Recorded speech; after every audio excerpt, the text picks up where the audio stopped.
começar por a sua visão sobre a reforma da Previdência, no geral.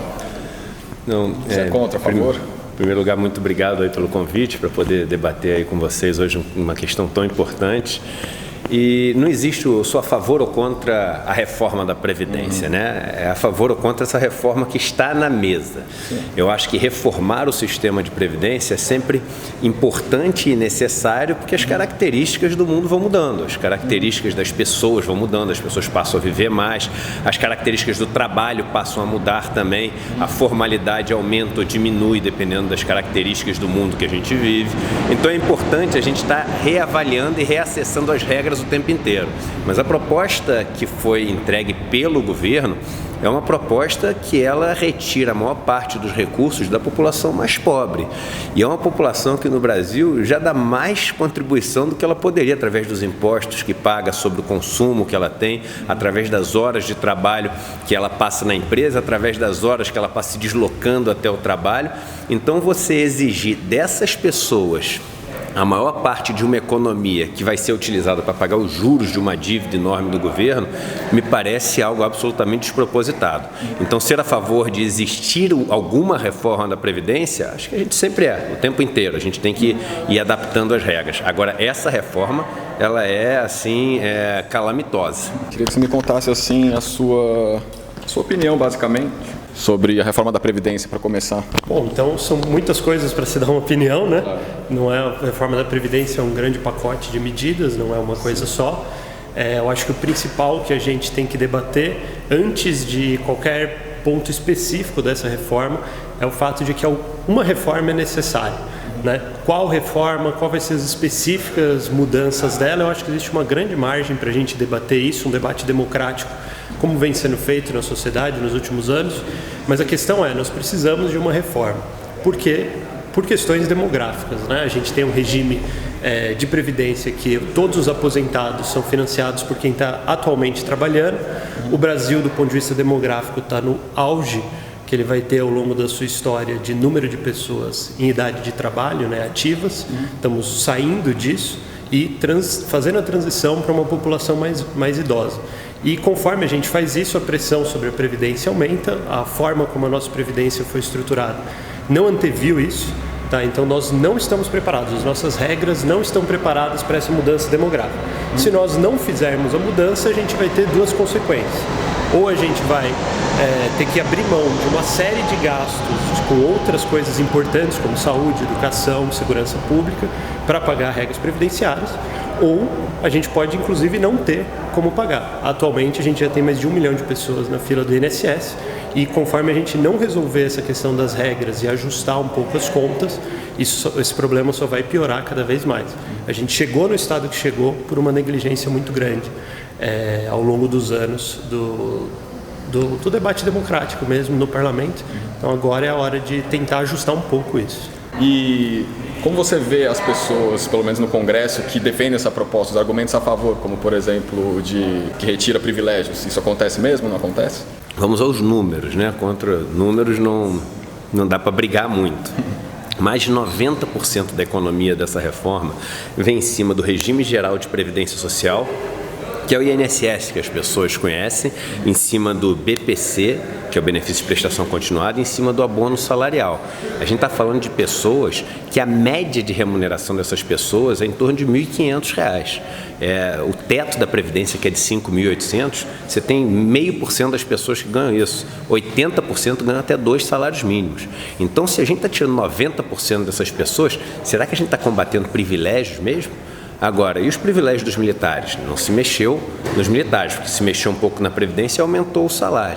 E o privilégio dos servidores públicos estaduais e municipais que ganham vencimentos acima do teto? Não se mexeu nisso. O teto, ninguém tem coragem de enfrentar o teto que é extrapolado em vários vencimentos do serviço público.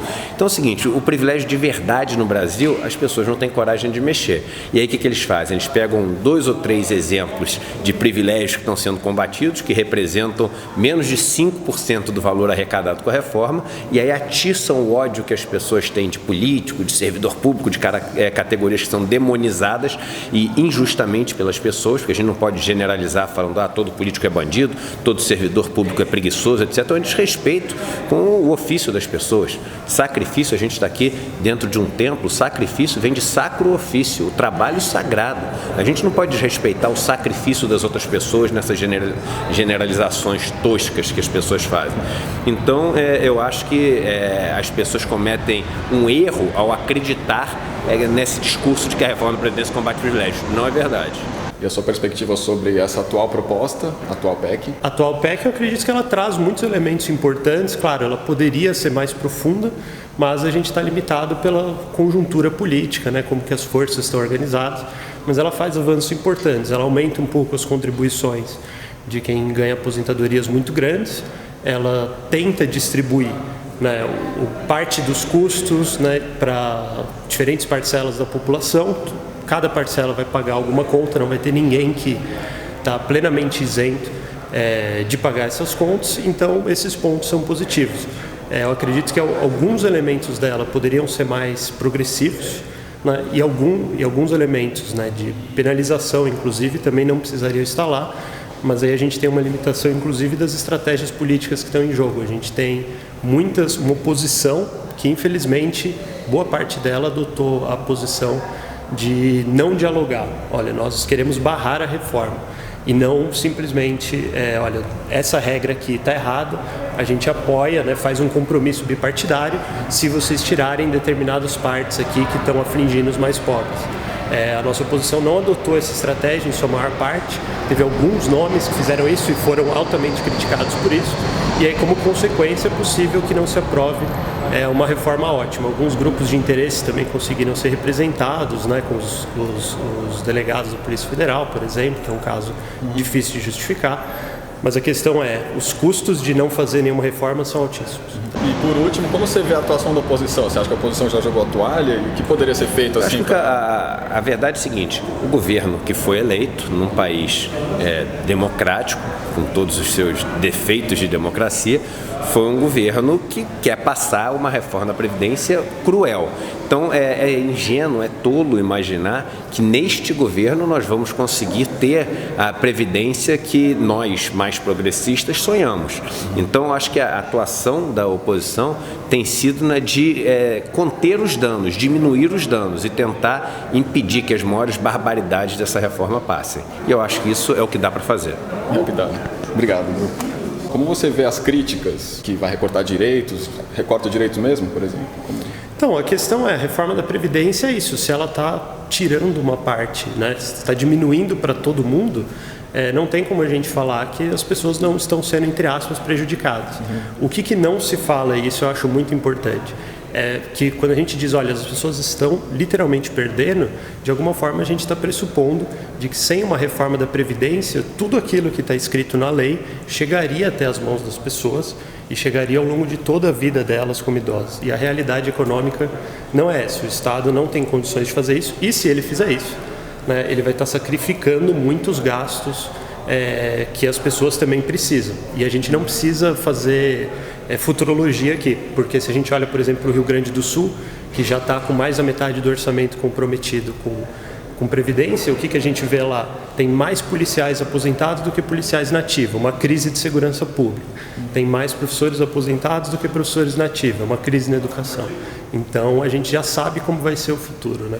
Por esses estados que estão pior. Então, embora existam alguns prejuízos, o difícil é ver o que acontece se não tiver reforma nenhuma. Os prejuízos ali são bem maiores.